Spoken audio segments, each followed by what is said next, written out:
focus on your job, not to have an affair. Any elementary school kid would tell you that you messed up. Kevin continued to justify himself, but I eventually hung up, no longer interested in what he had to say. He tried calling back immediately, but I didn't answer and instead sent a message, "Contact me only through a lawyer from now on. Do not call me again." With that final battle over and the pressures I had endured throughout my marriage to Kevin and Emily now behind me, I felt a sense of peace. I placed the phone back on the table and walked towards the kitchen to make some tea. Excited and ready to discover our next videos? Don't forget to follow our channel for access to every new and exciting part. Activate the bell so you don't miss a moment and let us know what you want to see next with your energetic likes and comments. Every subscription and share is a step towards building a larger community and more diverse content. Let's continue this adventure together and explore the thrilling next chapters. First time we met, which was unexpected. Who's this lady, Dad? Are you dating her? That's so lame. Hey, Emily, that's not nice. Sorry, she doesn't usually say stuff like that. It's okay, I don't mind. I was taken aback by Emily's words but thought she was just nervous. Understandably, a third grader might resist a stranger suddenly joining her family. I decided to slowly get closer to Emily, but no matter how many times we met before the marriage, Emily's attitude didn't change. Later, Emily, your dad is going to marry Sophia, so she's going to be your stepmom. I was introduced again, but Emily said, I can't believe this old lady is going to be my stepmom. I'll be laughed at in school, everyone else has young, beautiful, and trendy moms. I began to think maybe I should reconsider remarrying, given Emily's attitude, but Kevin just said, well, once the three of us start living together, she'll gradually get used to it. Are you sure that's the case? Full of doubt, yet I went ahead with marrying Kevin. It's been 3 years since then, and Emily is now a 6th grader but still treats me coldly. In fact, as she got older and more articulate, she started insulting me more verbally. Emily, you really need to adjust your attitude. Initially, Kevin would get mad at Emily, but when her attitude didn't change, he seemed to tire and began ignoring it. Moreover, Kevin started mistreating me too, saying if you can't get along with Emily after all this time, maybe it's your fault. You're a preschool teacher but can't get along with a child. Look, we've been married for 3 years and still don't have our own child. Maybe I should have married someone younger, just like Emily said. What's that supposed to mean? You're blaming everything on me, including Emily's issues and the baby thing? I'm doing my best. Without defending me from Emily's attacks, Kevin also began mistreating me, and I felt weakened. One day, a mother friend stopped me. I saw your husband Kevin in the car with Elizabeth. Just curious if you knew about that. Elizabeth, the mother of one of Emily's classmates, is a single mom I've heard. Why would he be with someone like her? I was a bit suspicious but brushed it off to avoid weird rumors. Elizabeth had mentioned she wanted to move soon, so I told her my husband works in real estate and could help. The mother friend was convinced and left, but my doubts about Kevin remained. I definitely felt something was off. I decided to hire a private detective to look into Kevin and Elizabeth while I stayed alone at home. Suddenly, the front door loudly opened, and I froze in shock, seeing Kevin, Emily, and surprisingly, Elizabeth enter the living room.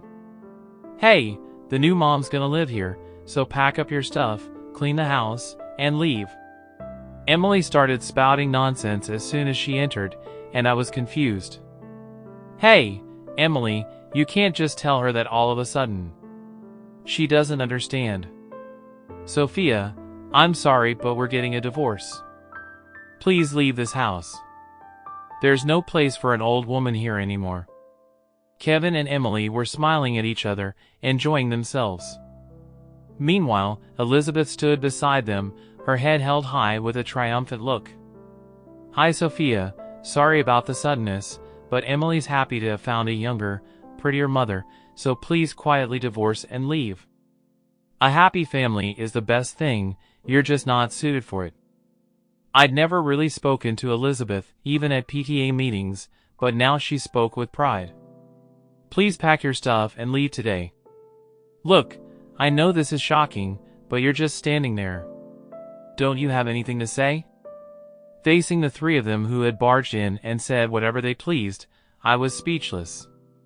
However, given Kevin and Emily's unreasonable behavior previously, I saw this as an opportunity and decided to go with it. Okay, I get your point.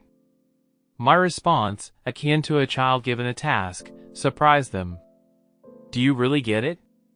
You're getting a divorce and you need to leave this house. Yes, I understand. But just to confirm, I can take all my stuff, right? That's what you're saying? Oh God, old lady, you have forgotten. If Emily was truly my child, I would have reprimanded her harshly, but ultimately she was no more than a stranger to me. I ignored the noise. Alright, we're off to a spa resort for the night, so make sure you've packed your stuff and left before we get back. Goodbye. With that, they left laughing, as if they had resolved an annoying issue. It was odd that Elizabeth, who also had a child in Emily's class, left her child behind, but I had no time to ponder. Well, I don't have much time until tomorrow. I need to get moving. Left alone in the living room, I hurried to start packing. I wondered if they realized that when they said to take all my stuff, they actually meant all the furniture and household items I had purchased.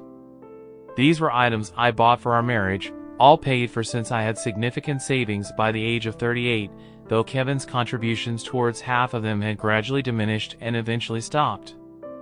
Therefore, I decided these were my personal belongings and, without a doubt, called a waste removal service to take them away. The TV, washing machine, refrigerator, and even the wardrobes, I emptied everything and threw it out.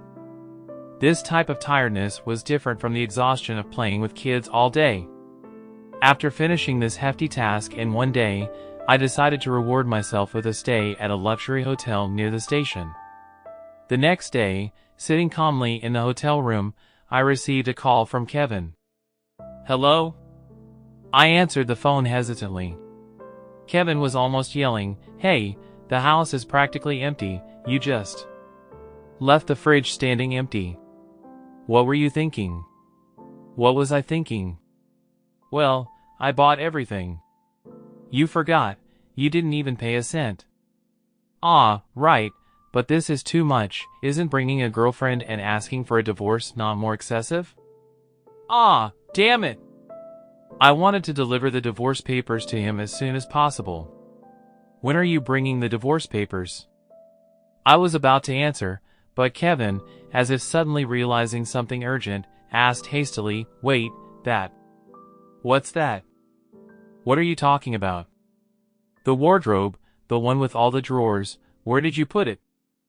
I sent it with the rest of the stuff for waste removal. Are you kidding? I pulled the phone away from my ear. Kevin was yelling so loudly. Why are you so angry?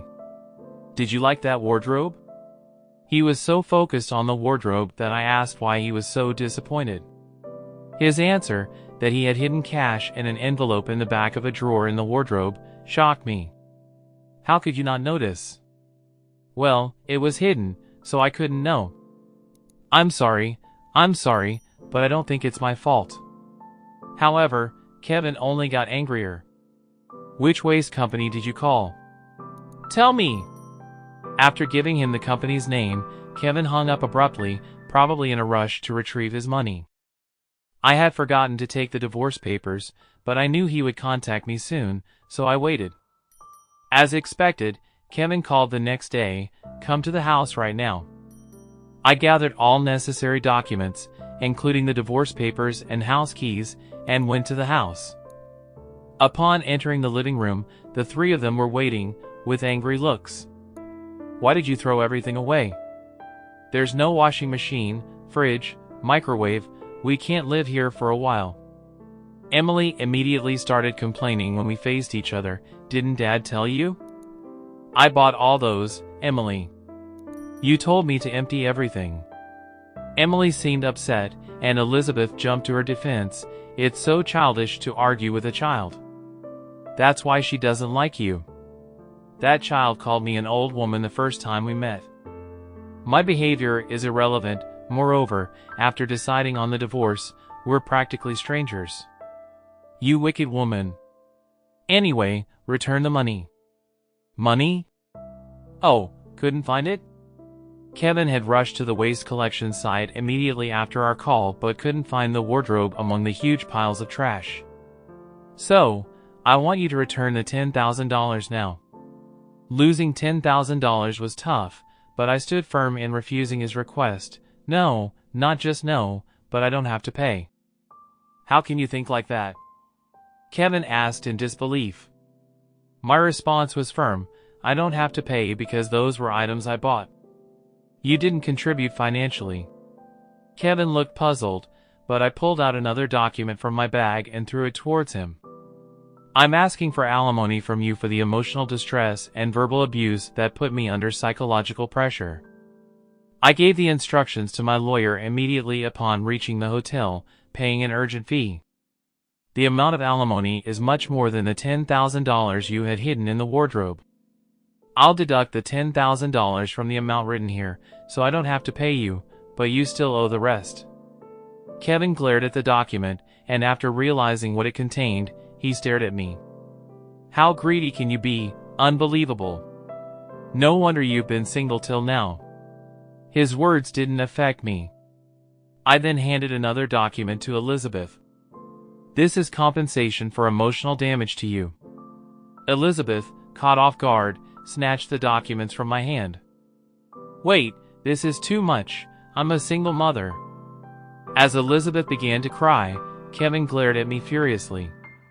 You're willing to take all this money from someone who's raising her child alone? You're the worst. Both Kevin and Emily attacked me verbally, but they didn't know the truth. I approached Elizabeth calmly and said, Elizabeth, apparently you haven't told them the real story, have you? Elizabeth looked at me terrified. What story? Don't threaten her. Sorry, but I thought it was obvious.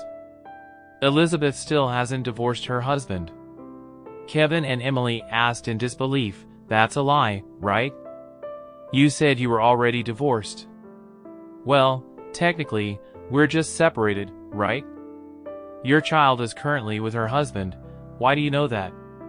Yes, it's true. I can't lie. At that moment, Emily seemed to understand the situation and said, so that's why that kid no longer comes to school. Kevin responded angrily, well, anyway, we're getting a divorce, just need to sign the papers. No big deal. Yes, that's true. You're just trying to get us into trouble, you miserable woman. I couldn't bear it any longer and shook my head. Unfortunately, there's a big problem. I contacted Elizabeth's husband about your affair. Your wife is having an affair with my husband, so I want compensation.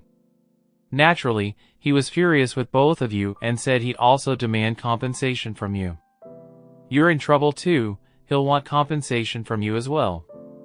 Now, Kevin and Elizabeth looked at each other with anger and fear. So we both have to pay compensation? Yes, and I've given the evidence of your affair to her husband. You two might face a lot of difficulties. You really are a wicked woman, Kevin. What are we going to do? I can't afford to pay all this money. Stay calm, Elizabeth. There must be a way. Does this mean I can't buy new clothes? We can't go on vacations? Emily complained about the potential hardships. Ignoring the embroiled couple, I sighed deeply. Well, you have no choice but to honestly work and pay for your mistakes. After that, I asked them to return the divorce papers as soon as possible, including Elizabeth. I headed for the door with my bag, as they cursed me with increasing anger. You devil woman. Heartless old hag. Old witch. But I couldn't keep my laughter in as they insulted me with even more fury, and I walked out of the house. Upon returning to my parents' house, I quickly amended the documents and sent them through my lawyer to both of them. According to my lawyer, they resisted until the last moment, but eventually, he obtained their signatures. I felt grateful for my lawyer, who managed the situation, especially because I was worried they might not sign, particularly the part concerning Kevin and the divorce papers. After ensuring Kevin's section was completed, I sent them to the city hall, and thus, my marriage of about 3 years with Kevin officially ended. After spending some time at my parents' house, my phone vibrated on the table.